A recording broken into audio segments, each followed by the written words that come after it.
In today's video, I'm going to teach you how to add opening balance in QuickBooks Online after uploading file. We'll walk through preparing your bank data, getting it into QuickBooks Online cleanly, and setting yourself up so the opening balance aligns with your actual bank records.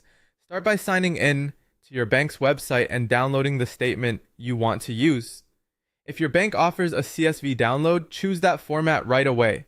If not, grab the PDF version of the statement. Make sure you're pulling the correct date range that covers the period leading into your intended opening date, since that context helps QuickBooks calculate the beginning balance you'll see during reconciliation. QuickBooks accepts CSV, QBO, and OFX files. If you only have a PDF, convert it to CSV using a reliable PDF to CSV tool, or download CSV directly from your bank if available. Your CSV should include at least 3 columns: date, description, and amount. Amounts can be a single column with positive and negative values, or separate debit and credit columns. Keep the date format consistent, remove currency symbols, and avoid formulas or extra blank rows. A single header row is fine. Anything beyond that can confuse the importer. Before you move on, open the CSV to spot check a few lines and confirm that withdrawals and deposits are signed or labeled correctly. Now head into QuickBooks Online.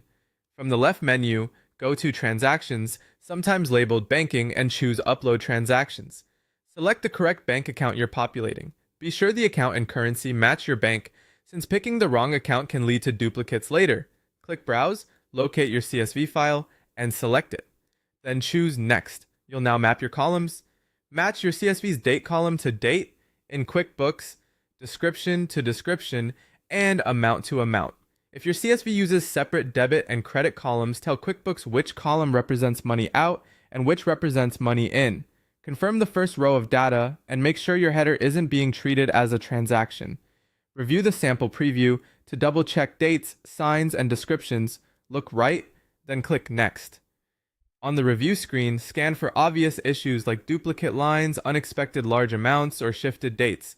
When it looks good, click Import. Your transactions will appear in the For Review tab, ready for categorization.